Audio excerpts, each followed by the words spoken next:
चलेगा। Good morning सभी को। एक बार ध्यान दीजिएगा, सुने सारे के सारे। आपके सामने एक क्वेश्चन लिखा हुआ है। दो क्वेश्चन अपन थेवेनिन प्रमेय पे कर चुके, ठीक है। ये है तीसरे नंबर का क्वेश्चन आप लोगों के लिए, ठीक है ना। तो इस क्वेश्चन को लिखो एक बार सारे के सारे।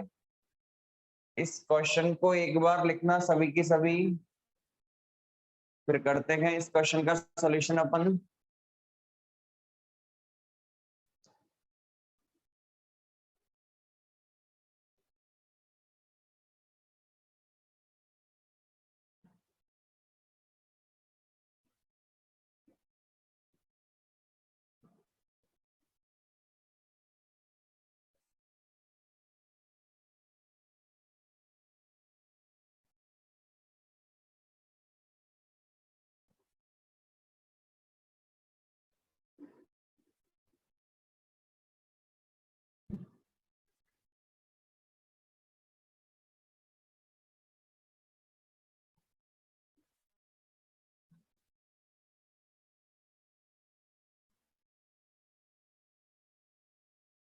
चलेगा, लिख लिया आप लोगों ने क्वेश्चन। अब सुनना ना, देखिएगा। करते हैं इस क्वेश्चन को अपन सोल्व। ये तो मैं ही करवा देता हूं, फिर आपके लिए प्रैक्टिस क्वेश्चन है ऑलरेडी इसमें। देखिएगा इसमें सबसे पहला काम क्या करना है हमें। ये जो परिपथ दिया हुआ है, इस दिए हुए परिपथ को अपन को थेवेनिन परिपथ में प्रतिस्थापित करना है। तो दिए गए परिपथ को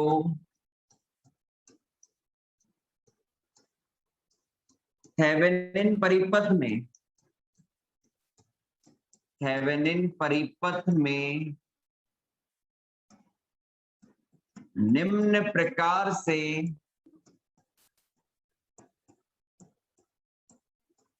प्रतिस्थापित किया जाएगा।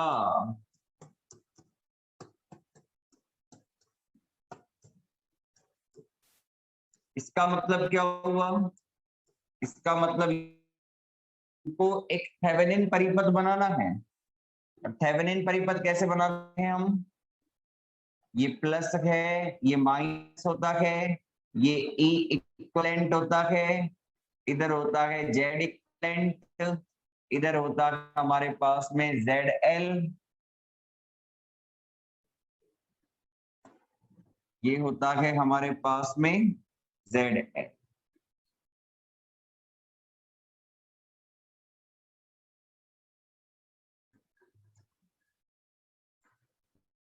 टर्मिनल होता है, ये बी टर्मिनल होता है।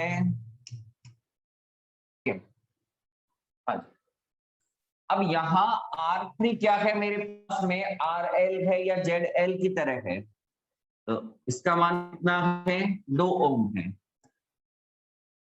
तो यहाँ आप लिख सकते हो R3 बराबर RL बराबर, R3 बराबर RL बराबर क्या है? ZL है। और इस परिपथ के अंदर जो फ्लो करंट है वो मैं IL मान लेता हूँ। कितनी मान लेता हूँ? IL मान लेता हूँ, ठीक है। अब मेन मुद्दा ये है कि जब तक हमें इक्विवेलेंट और जेड इक्विवेलेंट का मान नहीं मिलेगा तब तक हम इसको सोल्व ही नहीं कर पाएंगे।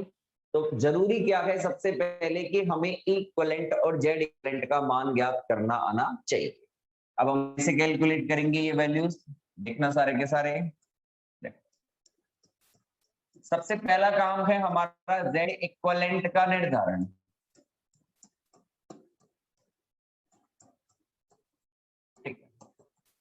आप लोग जानते हो जेड इक्विवेलेंट का निर्धारण करने के लिए क्या करना पड़ेगा? देखो, जेड इक्विवेलेंट के निर्धारण के लिए R3 को हटाकर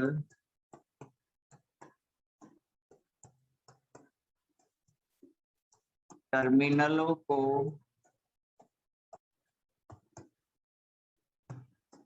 खुला रखा जाएगा।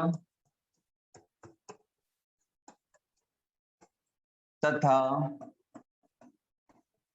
ऊर्जा स्रोतों को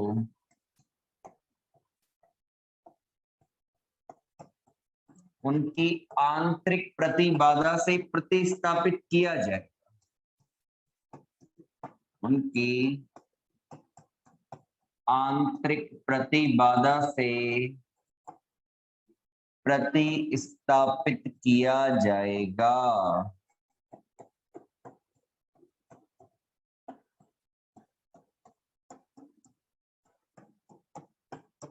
इस अवस्था में जो हमारे पास में खुले टर्मिनल होंगे उनके मध्य जो प्रतिबाधा होगी वही क्या होगा, जेड इक्विवेलेंट होगा। तो इस अवस्था में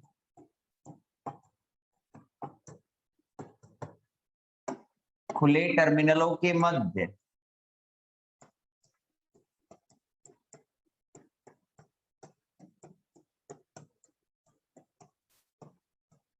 प्रतिबाधा जेड इक्विवेलेंट होगी। करना क्या है हमें, आओ देखो, ये रहा हमारा परिपथ, ये रहा। आपको करना क्या है मैं आपको बता देता हूं। आपको यहाँ पे ये 8 वोल्ट और 6 वोल्ट है ना, इसको तो शॉर्ट सर्किट करना है क्योंकि वोल्टेज सोर्स है, ये भी वोल्टेज सोर्स है और वोल्टेज सोर्स को शॉर्ट सर्किट किया जाता है। ठीक है, पहला काम। अगर करंट सोर्स होता तो उसको ओपन सर्किट करते, ये चीज ध्यान दो। दूसरा काम, आपको R3 को हटाकर टर्मिनल ए और बी को क्या रखना है, खुला रखना है। तो हम R3 को हटाकर टर्मिनल ए और बी को खुला रखेंगे तो मेरे पास में 3 बचेगा और 4 बचेगा इधर। तो परिपथ कैसा बनेगा देखो, परिपथ कुछ इस टाइप का बनेगा। ये इधर 3 ओम है, ये 4 ओम है। ठीक है, और इधर भी शॉर्ट कर दिया मैंने, इधर भी शॉर्ट कर दिया मैंने, और ये टर्मिनल अपन ने क्या कर दिए, ओपन कर दिए। ये टर्मिनल क्या कर दिए, ओपन। ये ए हो गया, ये बी हो गया। तो यहाँ जो आपकी प्रतिबाधा होगी वही क्या होगी, जेड इक्विवेलेंट होगी। अब देखो, आप इधर से करंट फ्लो करवाओ ए से, तो कुछ करंट इधर जाएगी, करंट इधर जाएगी, तो दोनों किसके अंदर होंगे, समांतर क्रम में होंगे। जेड इक्विवेलेंट कितना होगा, 3 ओम, और जो 4 ओम है ये किसके अंदर है, समांतर। ठीक है, तो जेड इक्विवेलेंट बनेगा कितना, 3 इंटू 4 बटा 4, कितना आ गया, ये 12/7 ओम आ गया। ये तो हो गया जेड इक्विवेलेंट का निर्धारण। अब हमें ऐसे ही क्या करना है, हमें ऐसे ही करना है इक्विवेलेंट का निर्धारण। थोड़ा ये ध्यान देना, इक्विवेलेंट वाला इसमें गलती कर जाते हैं स्टूडेंट। ई इक्विवेलेंट का निर्धारण, इक्विवेलेंट का निर्धारण भी बड़ा आसान है, कुछ खास नहीं है करना। इक्विवेलेंट के निर्धारण के लिए सुनो, इक्विवेलेंट के निर्धारण के लिए हमें क्या करना है, सबसे पहले हटाना है किसको, में हटाना है यहाँ पे R3 को। टर्मिनल को खुला रखना है, तो खुले टर्मिनल के मध्य जो वोल्टेज होगा वही क्या कहलाएगा, इक्विवेलेंट कहलाएगा। ठीक है, तो R3 को हटाकर टर्मिनल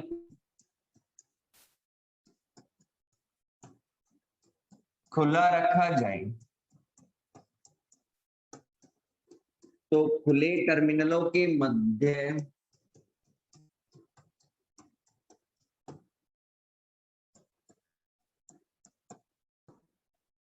वोल्टता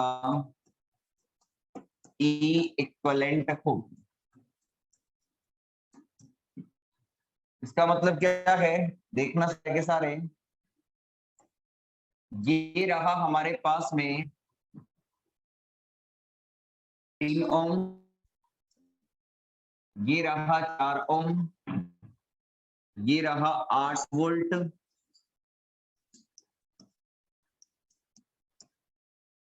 और ये रहा मेरे पास में 6 वोल्ट।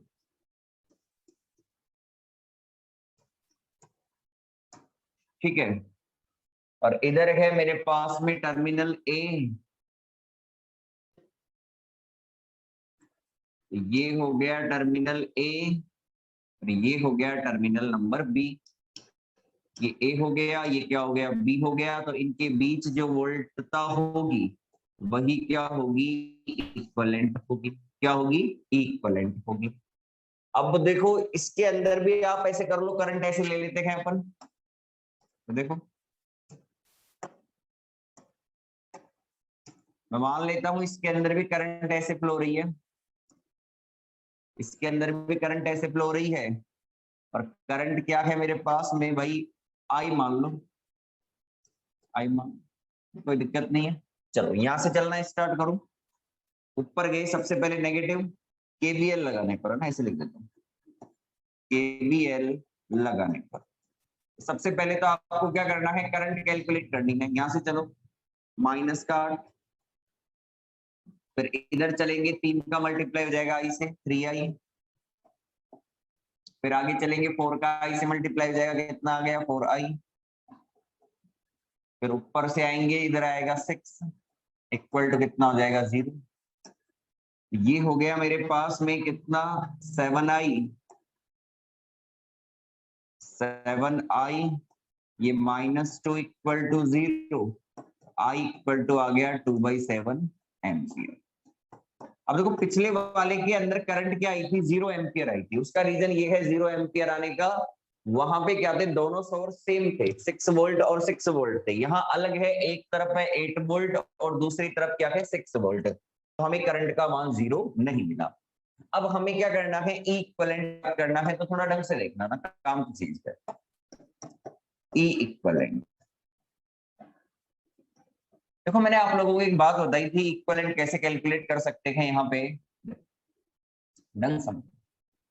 ये है नेगेटिव, नेगेटिव कितने पे होता है, 0 वोल्टेज पे होता है बैटरी का। तो ये यहाँ का वोल्टेज 0 है, यहाँ का वोल्टेज 0 है, तो बी पॉइंट का वोल्टेज कितना हो गया, 0 हो गया। वापस देख लो, 8 वोल्ट का जो नेगेटिव है वो 0 वोल्ट पे है, ये इस बैटरी का नेगेटिव 0 वोल्ट पे है, तो ये 0 वोल्ट पे, ये 0 वोल्ट पे, तो बी पॉइंट कितने वोल्टेज पे हो गया, 0 वोल्टेज पे। तो बी का वोल्टेज तो हमें पता चल गया कितना है, 0 है। अब मुद्दा आता है ए के वोल्टेज को पता लगाने का। इधर कितना वोल्टेज है, 8 वोल्ट है। इधर देखो इस पॉइंट पे कितना वोल्टेज है, 8 वोल्ट है। अब आगे क्या है, 3 ओम है, आगे क्या है 3 ओम है। अब करंट कितनी बह रही है, करंट बह रही है 2/7 एम्पियर। कितनी बह रही है, 2/7 एम्पियर बह रही है। तो पिछले वाले केस में तो करंट कितनी थी, 0 थी, तो प्रतिरोध पर किसी प्रकार का वोल्टेज ड्रॉप हुआ ही नहीं। लेकिन यहाँ पे करंट 0 है नहीं, तो कुछ वोल्टेज ड्रॉप किस पर होगा, इस 3 ओम पर होगा। कुछ वोल्टेज ड्रॉप क्या होगा, इस 3 ओम पर होगा। कितना होगा इस 3 ओम पर वोल्टेज ड्रॉप, देख लो। हम जानते हैं V बराबर IR से, इस पर V बराबर कितना हो जाएगा, वोल्टेज कितना ड्रॉप हो जाएगा। देखो I कितना है, 2/7 है, और R कितना है, 3 है, तो ये कितना हो गया 6/7 वोल्ट क्या होगा, इस पे ड्रॉप हो जाएगा। कितना, 6/7 वोल्ट इस पे ड्रॉप हो जाएगा। वापस देख लो, यहाँ 8 वोल्ट है, इधर कितना है, 3 ओम है, तो 3 ओम में करंट कितनी फ्लो हो रही है, 2/7 एम्पियर। तो करंट फ्लो हो रही है, तो इसका मतलब इसके सिरों पर वोल्टेज ड्रॉप हो जाएगा। तो ये हो जाएगा कितना, V बराबर IR से I, और R, I 2/7 है, R 3 है, तो कितना हो जाएगा 6/7 हो जाएगा। अब इधर का वोल्टेज 8 है और इधर कितना ड्रॉप हो गया, 6/7, तो इधर कितना बचेगा, 8 में से 6/7 को घटा दो, तो ए पॉइंट पर वोल्टेज हमें मिल जाएगा। और जो ए पॉइंट पे वोल्टेज होगा वही क्या होगा, ए और बी के बीच की वोल्टता होगी। तब कैसे ज्ञात कर सकते हैं, देखो हम ऐसे ज्ञात कर सकते हैं कि यहाँ पे वोल्टेज कितना है, 8 वोल्ट हो गया, तो ये लो 8, फिर इधर कितना ड्रॉप हो गया वो घटा दो इसमें से, तो वो ड्रॉप हो गया 3 गुणा 2/7, ठीक है। तो ये आ जाएगा मेरे पास में इक्विवेलेंट। तो इक्विवेलेंट कितना हो गया, यहाँ से 6/7, 7 एलसीएम ले लो, 8 7 56 माइनस का 6, यानी इक्विवेलेंट कितना आ गया आपके पास में 50/7 वोल्ट। ये मिल गया मुझे किसका मान, इक्विवेलेंट का मान मिल गया। अब मुझे इक्विवेलेंट पता चल गया, मुझे जेड इक्विवेलेंट पता चल गया, तो मैं थेवेनिन बना सकता हूं इसका। देखो थेवेनिन परिपथ कैसे बनेगा, थेवेनिन परिपथ बहुत ही सिंपल है। देखो ऐसे ही तो बनता है। ये होता है इक्विवेलेंट, कितना है ये 50/7 वोल्ट। ये होता है इक्विवेलेंट। इधर होता है हमारे पास में जेड इक्विवेलेंट। ये होता है कितना 12/7 ओम है यहाँ पे। और जेड एल कितना था, 2 ओम था। और इसमें करंट कितनी फ्लो हो रही है, आई एल। यानी जेड एल में फ्लो करंट कितनी, आई एल। और मैंने बताया था यहाँ जेड एल बराबर आर एल बराबर कितना है, आर। जिस भी ब्रांच में प्रवाहित धारा पूछे वही क्या कहलाती है, हमारे यहाँ पे लोड प्रतिबाधा के रूप में ली जाती है। तो यहाँ से बहुत सिंपल है, आई एल बराबर कितना हो जाएगा, इक्वलेंट बटा Z equivalent plus Z L. तो इक्वलेंट है 50/7, ये है 12/7 +2। यहाँ से आ जाएगा आई एल का। ठीक, चलो इसे उतार लो एक बार और फिर लास्ट में आई एल का मान बता दो कितना आएगा मुझे।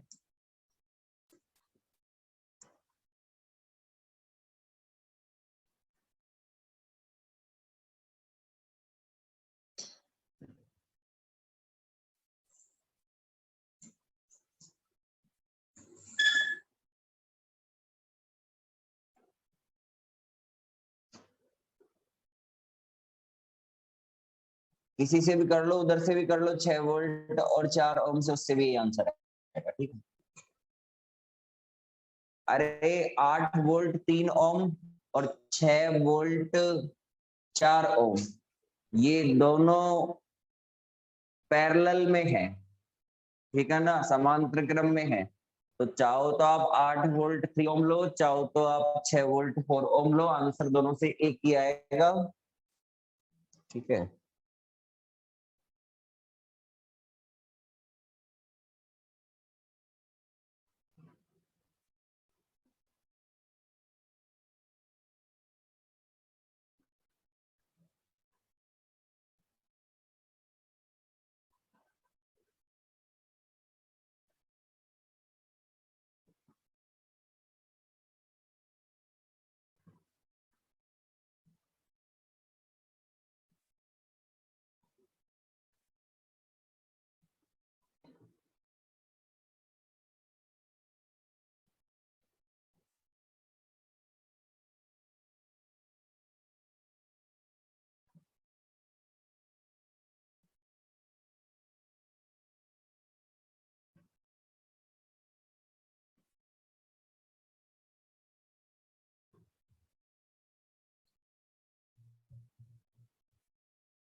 ठीक है, इस पैटर्न के क्वेश्चन समझ में आ गए? एक बार रिप्लाई करो। 3 पैटर्न के क्वेश्चन हो गए अपने पास में। चलो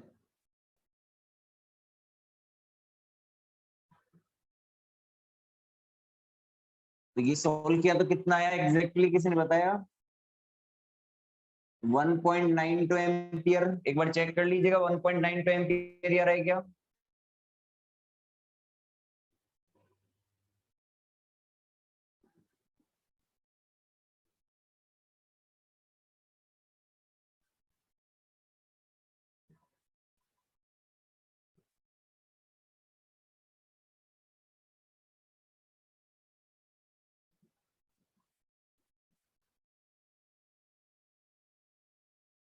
one point nine two ampere आ रहा है क्या? एक बार चेक कर लो।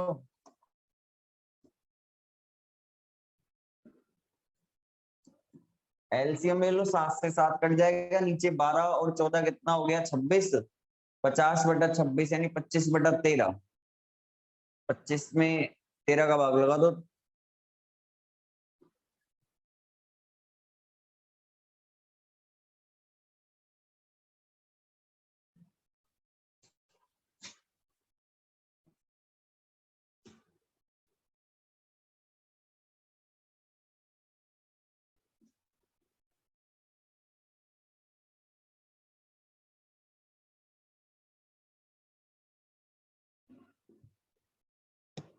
सही है, चलो इसे उतारो फटाफट।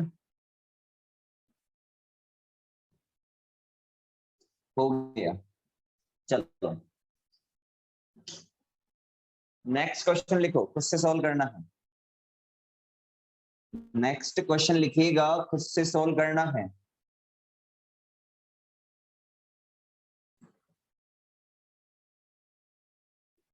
घर पे सॉल्व करना है, ऊपर लिखा हुआ है होमवर्क।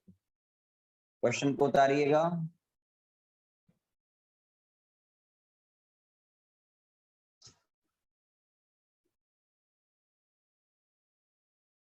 क्वेश्चन 22वां क्वेश्चन है ये मुझे नहीं पता, लेकिन मैंने तो क्वेश्चन इसमें 1 2 3 बाद में करेंगे, लास्ट में टोटल।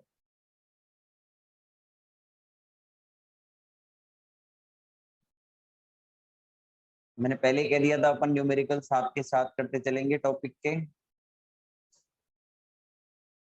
ताकि बाद में आप लोगों को दिक्कत ना हो।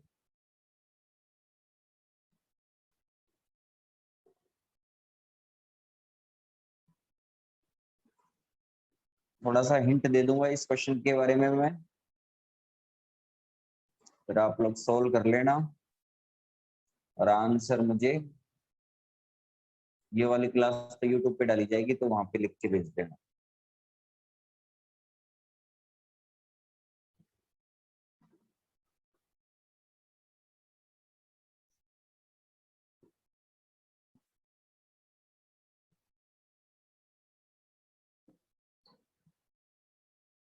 पहले क्वेश्चन लिख लो, अभी नहीं करना इसे क्योंकि इस पे होमवर्क लिखा हुआ है, घर पे ही करना है। मतलब घर पे ही हो तुम तो, लेकिन बाद में करना है।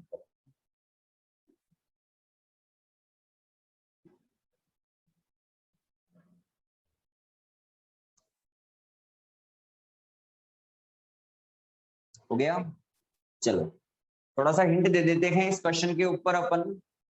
देखिएगा, ये जो 24 वोल्ट के साथ में आंतरिक प्रतिरोध दे रखा है 0.2 ओम। 24 वोल्ट के साथ में आंतरिक प्रतिरोध दे रखा है 0.2 ओम। इस 0.2 ओम के श्रेणी क्रम के अंदर क्या है? 0.6 ओम। तो आप क्या कर सकते हो? 0.6 में 0.2 जोड़ सकते हो और इसे क्या बना सकते हो? 0.8 बना सकते हो। मैं क्या कह रहा हूं? 0.2 ओम के श्रेणी क्रम के अंदर 0.6 ओम है, तो आप इस 0.2 को 0.6 में जोड़ के एक प्रतिरोध बना दो 0.8 ओम का, और इधर रह जाएगा हमारे पास में 24 वोल्ट। यानी ये ऐसे हो जाएगा, देखो इधर तो रह जाएगा 24 वोल्ट, ये रह गया 24 वोल्ट, और इधर रह जाएगा 0.8 ओम। ठीक है, अब वही हमको 0.3 ओम के अंदर से प्रवाहित धारा ज्ञात करनी है इस ब्रांच से, तो इसको क्या मानेंगे अपन यहाँ पे, इस वाले ब्रांच को मानेंगे अपन एल। फिर वही तरीका है, इक्विवेलेंट ज्ञात करेंगे तो इसको भी शॉर्ट करेंगे, इसको खुला छोड़ देंगे, सॉरी जेड इक्विवेलेंट ज्ञात करेंगे तो इक्विवेलेंट ज्ञात करेंगे तो क्या करेंगे अपन, इसको खुला छोड़ देंगे। और फिर इस 8 ओम 0.8 ओम के सिरों पर जो वोल्टता होगी वही क्या होगी, इक्विवेलेंट होगी। ये बड़ा आसान क्वेश्चन है, ठीक है ना। सुनो, कर लोगे इस क्वेश्चन को, आप लोग कर लोगे ना इस क्वेश्चन को, ठीक है। चलो खुद से ट्राई करना इसे घर पे।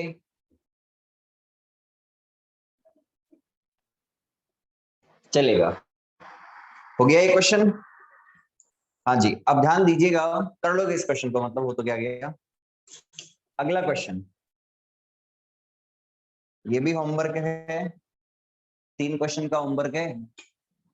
जैसे ये 3 थे वैसे ही ये 3 हैं, ये इसलिए दे रहे हैं ताकि आपको प्रैक्टिस हो जाए। इन क्वेश्चन को सॉल्व करते वक्त आपको कोई ज्यादा लैंग्वेज लिखने की जरूरत नहीं है। जेड इक्विवेलेंट ज्ञात किया, इक्विवेलेंट ज्ञात किया, थेवेनिन परिपथ बनाया, आई एल कैलकुलेट किया, बस इतना ही काम करना है, ठीक है ना। लैंग्वेज लिखने की ज्यादा जरूरत नहीं होगी, लैंग्वेज अपन ने स्टार्टिंग के 3 क्वेश्चन के अंदर लिखवा दी। ये क्वेश्चन इसलिए दिए जा रहे हैं क्योंकि इनको बिना देखे करना है, पीछे पेज नहीं पलटने, सीधे करने हैं आप लोगों को। इसमें कह रहा है R3 में से प्रवाहित धारा ज्ञात करो। दोनों साइड वोल्टेज सोर्स सेम लगे हुए हैं, इधर भी 12 वोल्ट लगा हुआ है, उधर भी 12 वोल्ट लगा हुआ है, ठीक है ना। ये प्रैक्टिस के लिए है भैया ना।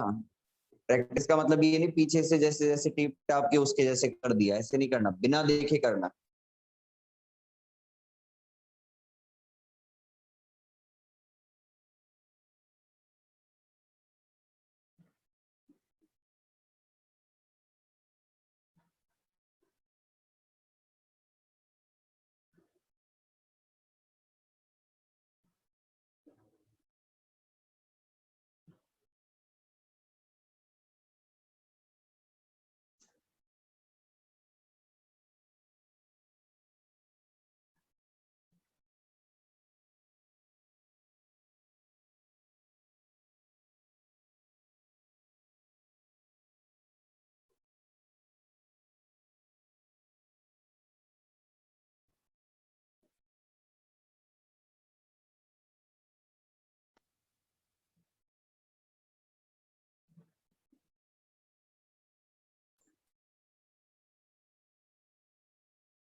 लिया, चलो एक क्वेश्चन और है। ये थोड़ा अलग टाइप का क्वेश्चन है, इसके अंदर मैंने ए और बी के बीच में कुछ नहीं दिया। ये अलग टाइप का क्वेश्चन है, इसके अंदर मैंने ए और बी के बीच में कुछ नहीं दिया। ये क्वेश्चन मैं नहीं करवाऊंगा, कहीं तुम सोच रहे हो कि मैं करवाऊंगा इसे ना, बिल्कुल कतई नहीं कराऊंगा। इन टाइप के क्वेश्चन मैं करवा चुका हूँ, ठीक है ना, तो ये मैं नहीं करवाऊंगा।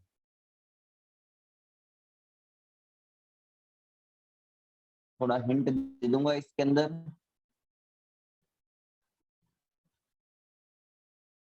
एक सेकंड, इधर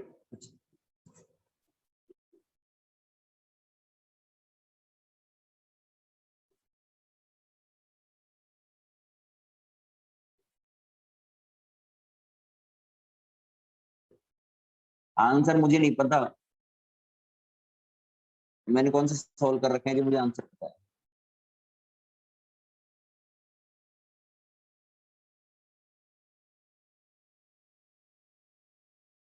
इनके आंसर यूट्यूब पे कमेंट करके देना, ताकि आप लोगों को, ज्यादातर सब आंसर देंगे, सबका सेम सा आ जाए तो समझ जाना सही है, और अलग अलग आ रहे हैं तो समझ जाना गलत चल रहे हैं तुम्हारे आंसर। ठीक है, उतार लो इस क्वेश्चन को। इसमें दिया हुआ है, दिए गए परिपथ में ए बी सिरों पर थेवेनिन समतुल्य परिपथ बनाइए। एक तरफ 50 वोल्ट है, दूसरी तरफ 25 वोल्ट है, 10 ओम 5 ओम, बीच में कुछ नहीं है, खुला कर रखा है फिर।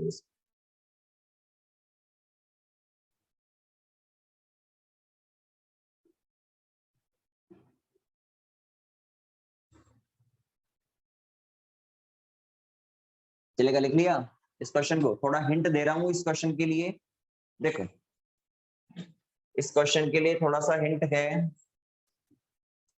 जब आप इसका थेवेनिन परिपथ बनाओगे तो इसका थेवेनिन परिपथ ऐसे बनेगा, देखना इधर हो गया इक्विवेलेंट, ठीक है, इधर हो गया हमारे पास में Z इक्विवेलेंट,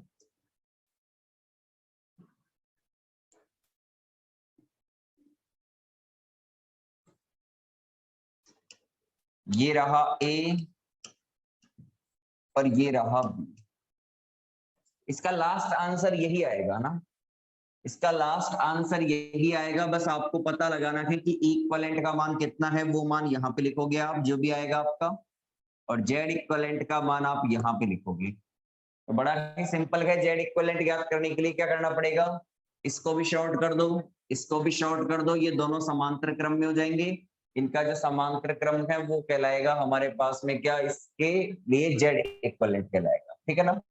फिर इसके अंदर हमें इक्विवेलेंट ज्ञात करने के लिए क्या करना पड़ेगा, कुछ भी नहीं करना पड़ेगा, ऑलरेडी डायग्राम पूरा वैसे के वैसे ही है, ऑलरेडी टर्मिनल खुले हुए हैं, तो यहाँ की जो वोल्टता होगी वही क्या होगी, इक्विवेलेंट होगी।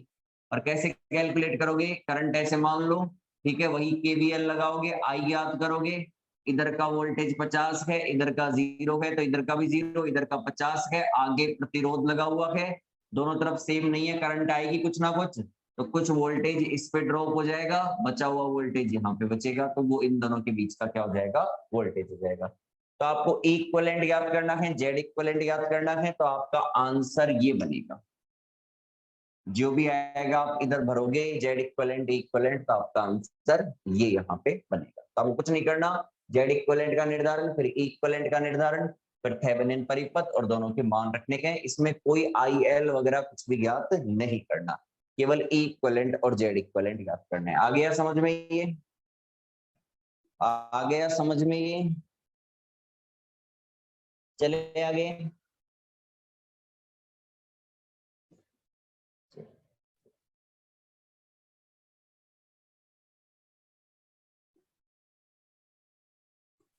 चलिए हाँ जी, अब सुन लो,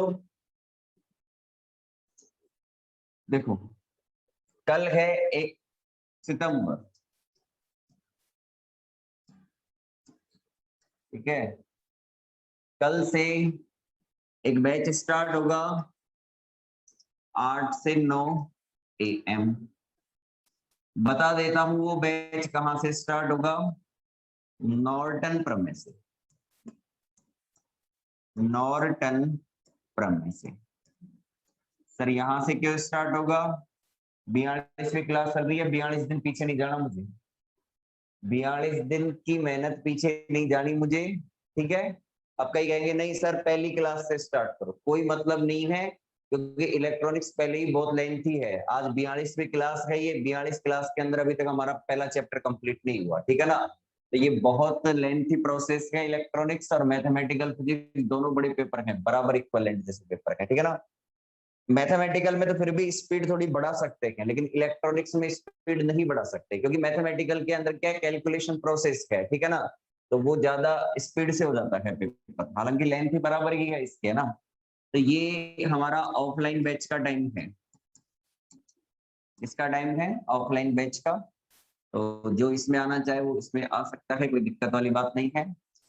6 से 7 हमारा ऑनलाइन चल ही रहा है, ठीक है, ये वाला टाइम हमारा क्या है, ऑनलाइन वाला टाइम, ठीक है ना, ये टाइम ऑनलाइन वाला है ही, और ये वाला ऑफलाइन। इसमें भी नॉर्टन प्रमेय चलेगी, इसमें भी नॉर्टन प्रमेय चलेगी।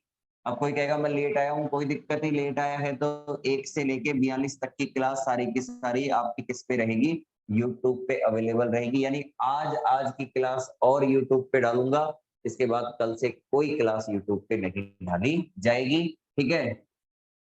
वो फिर ऑनलाइन ऑनलाइन टाइम पे होगी, ऑफलाइन ऑफलाइन के टाइम पे होगी, ठीक है। तो आज के लिए इतना ही। हाँ एक चीज, चलो कोई बात नहीं, अगली क्लास में बात करेंगे, अगली क्लास के अंदर करेंगे अपन नॉर्टन प्रमेय, ठीक है, जो थेवेनिन प्रमेय के जैसी ही है, ठीक है। चलो आज के लिए इतना। ऐप पर तो डालेंगे क्लास, ऐप पे क्यों नहीं डालेंगे।